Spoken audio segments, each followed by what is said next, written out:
একটা নির্জন দুপুরের স্তব্ধতা উপভোগ করতে করতে যখন একটি বই খুলে কিছু লাইন পড়তে শুরু করলাম, তখন কেন জানি ভীষণ ভালো লাগলো। আর সেই বইটি হলো হুমায়ুন আহমেদের হিমুর হাতে কয়েকটি নীলপদ্ম।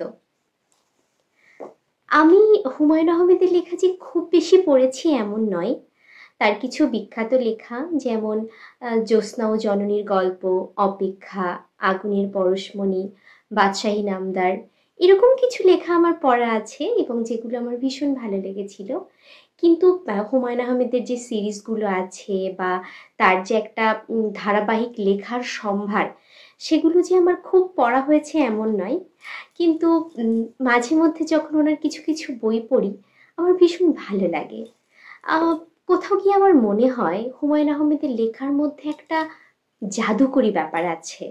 মানে খুবই সহজ, খুবই স্বাভাবিক কথাবার্তাই উনি লিখছেন, কিন্তু ওনার লেখার যে একটা ধরন, ওনার লেখার যে একটা ছন্দ, সেটা আমাকে দারুণভাবে আকৃষ্ট করে। হঠাৎ করে যখন আমি বাসে একটা লং জার্নিতে যাচ্ছি, বা এরকম কোনো নির্জন দুপুরে আমি বসে আছি, বা আমার মন খারাপ, ভালো লাগছে না, এমন সময়গুলোতে যেন মনে হয় হুমায়ুন আহমেদের লেখাগুলো আরো বেশিভাবে আমাকে টানে। তো ঠিক সেই রকমই একটা মুহূর্তে একটা নির্জন দুপুরে বসে আমি যখন হুমায়ুন আহমেদের এই বইটি পড়ছিলাম, হিমুর হাতে কয়েকটি নীলপদ্ম, আমার মনটা দারুণভাবে ভালো হয়ে গিয়েছিল। এবং সেখান থেকে আমার মনে হলো আমার এই অনুভূতিটা আমি শেয়ার করতে পারি। তো এই যে বইটি, যারা হিমু সিরিজ পড়েছেন বা হুমায়ুন আহমেদের লেখার সাথে অনেক বেশি পরিচিত, তারা তো জানেনই। কিন্তু যারা এখনও হুমায়ুন আহমেদ সেভাবে পড়েননি বা পড়া শুরু করেননি, আমি বলবো যে হুমায়ুন আহমেদের লেখা আপনারা পড়া শুরু করতে পারেন। মানে হুমায়ুন আহমেদের লেখার একটা দারুণ ব্যাপার হচ্ছে এটা খুবই সহজ, স্বাভাবিক, এবং আমরা ভীষণভাবে রিলেট করতে পারি জীবনের সাথে।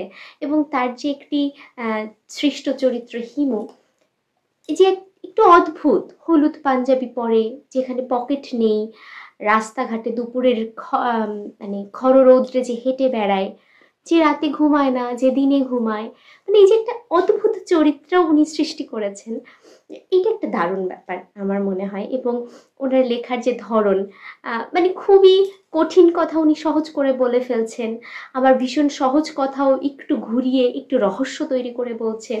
এই বিষয়টা আমার বেশ ভালো লাগে ওনার লেখার মধ্যে।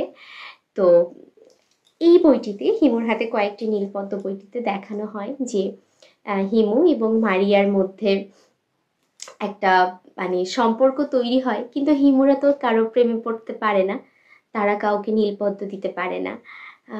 লাস্টের দিকে বইয়ের যখন মারিয়ার সাথে যে হিমুর কথাবার্তাগুলো, সেগুলো ভীষণভাবে আমাকে ছুঁয়ে গেছে। যে কিছু অনুভূতি প্রকাশ হতে গিয়েও যেন প্রকাশ করা যায় না, ঠিক তেমন একটা ব্যাপার। এখানে বইয়ের একদম শুরুতেই একটা সুন্দর কথা লেখা আছে, যেখানে একদম শেষের দিকে মারিয়া এবং হিমুর মধ্যে কথাবার্তা চলে। তো মারিয়া তখন হিমুর কাছে জানতে চায়, যাবার আগে আপনি কি বলে যাবেন আপনি কে? আমি বললাম, মারিয়া, আমি কেউ না, আই এম নো বডি। আমি আমার জীবনে অনেককেই কথা বলেছি, কখনো আমার গলা ধরে যায়নি বা চোখ ভিজে ওঠেনি। দুটো ব্যাপারই এই প্রথম ঘটল। এখানে মারিয়ার যে বাবা, উনি একটা নীলপদ্মের থিওরি দেন, যেটা বেশ ইন্টারেস্টিং। ওনার কল্পনা বা ওনার হাইপোথেসিস অনুযায়ী থিওরিটা এমন যে জন্মের সময় প্রত্যেকেই 5টা নীলপদ্ম নিয়ে জন্মায়, বা মানে সৃষ্টি প্রদত্ত তার 5টি নীলপদ্ম থাকে। 5টি তার কারণ, তার মতে 5 হচ্ছে একটি ম্যাজিক্যাল সংখ্যা। তো সেই পদ্মগুলো যে যাকে ভালোবাসে তাকে দিয়ে দেয়, এবং মানে সেই যাকে দিচ্ছে সে যদি গ্রহণ না করে তাহলে তো আসলে একটা বেদনা বা না পাওয়ার ব্যথা থেকেই যায়। এরকম একটি থিওরি মারিয়ার বাবা যে চরিত্রটি আছে সেখানে দেওয়ার চেষ্টা করে। এবং সে সে বলে আর কি হিমালয় বা হিমুকে যে মারিয়ার সেই 5টি পদ্ম হিমালয়ের কাছে অনেক আগে থেকেই দেওয়া হয়ে গেছে, এবং ফুলের যেমন বেশিরভাগ ফুলের 5টি পাপড়ি থাকে, সেই কারণে ওনার মনে হয় যে 5 একটি ম্যাজিক্যাল সংখ্যা। তো সেই জায়গা থেকে বইয়ের নামকরণটা হতে পারে যে হিমুর হাতে কয়েকটি নীলপদ্ম, কারণ হিমুর যে 5টি নীলপদ্ম আছে হিমু চাইলেও কাউকে দিতে পারে না, কারণ হিমুরা কাউকে নীলপদ্ম দেয় না, হিমুরা কারো প্রেমে পড়ে না, হিমুরা হেঁটে বেড়ায় দুপুরের কড়া রৌদ্রের মধ্যে। তো এই সমস্ত ব্যাপারের মধ্যে কিছু চরিত্র আরও আছে, যেমন গফুর মিয়া, আসগর আলী। তো এনাদের কথাবার্তা বেশ প্রাসঙ্গিকভাবেই এসেছে। তো হিমু সিরিজের পড়া হিমুর হাতে কয়েকটি নীলপদ্ম বইটি আমার বেশ ভালো লেগেছে। বেশ সহজ সরল একটা উপভোগ্য সময় কাটানোর জন্য এই বইটি আমার মনে হয় যে আপনারা পড়ে দেখতে পারেন। এবং হুমায়ুন আহমেদ সব কিছু মিলিয়ে আমার কাছে এমন মনে হয় যে ওনার লেখাগুলো আমাদের ভীষণভাবে একটা সঙ্গ দেয়। কোথাও গিয়ে একটা মন ভালো করা ব্যাপার ওনার লেখার মধ্যে ঘটে, এবং একটা ব্যাপার হচ্ছে যে উনি এত সহজ স্বাভাবিকভাবে জীবন ঘনিষ্ঠ কথাগুলো বলেন যে ভীষণ ভালো লাগে কোথাও গিয়ে হুমায়ুন আহমেদের লেখা পড়তে। তো হুমায়ুন আহমেদের এই বইটি আমি খুব সম্প্রতি পড়া শেষ করলাম, এবং আমার ভালো লেগেছে হিমুর হাতে কয়েকটি নীলপদ্ম বইটি। মানে প্রথমত যারা হিমুর সাথে পরিচিত হবেন একটু উদ্ভট মনে হতেই পারে যে একটু বোধহয় অদ্ভুত কথাবার্তা হচ্ছে, যেটার মানে কোনো মূল্য নেই, এলোমেলো কথাবার্তা।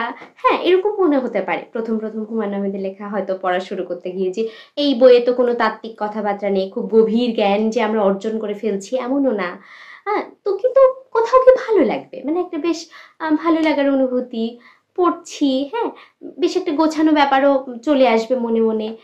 তো আমার মনে হয় এইটাই হুমায়ুন আহমেদের একটা ম্যাজিক বা ওনার লেখার একটা বিশেষ গুণ, যে উনি খুব তাত্ত্বিক, খুব গভীর আলোচনা যে করেছেন এমন না হলেও ওনার লেখার মধ্যে সব কিছুই বিদ্যমান। যেমন এই বইয়ের মধ্যেও কিন্তু উনি দুই নেত্রীর যে একটা দ্বন্দ্ব, একটা রাজনৈতিক প্রেক্ষাপট সেটাও এনেছেন। শেখ হাসিনা, খালেদা জিয়া সব কিছু মিলিয়ে সেই সময়টার যে একটা দ্বান্দ্বিক পরিস্থিতি দুইজনের মধ্যে, সেটাও কিন্তু একটা উনি সুন্দরভাবে এনেছেন। কিন্তু কোথাও যে উনি খুব সিরিয়াসলি বলছেন, গভীরভাবে বলছেন এমন না। তো সব কিছু মিলিয়ে আমার মনে হয় হুমায়ুন আহমেদের লেখার একটা আলাদা বিশেষত্ব আছে, যেটা আসলে পাঠককে মুগ্ধ করে। এবং আমারও ওনার লেখা পড়তে বেশ ভালোই লাগছে, এবং আমার ইচ্ছা আছে সামনে আমি ওনার আরও বই পড়বো, এবং আশা করি সেগুলো নিয়ে কথা বলবো। আপনারা হিমুর হাতে কয়েকটি নীলপদ্ম পড়তে পারেন, এবং আশা করছি আজকের কথাবার্তা থেকে আপনারা কিছুটা হলেও ওনার লেখার সাথে পরিচিত হবেন। ধন্যবাদ সবাইকে, ভালো থাকবেন।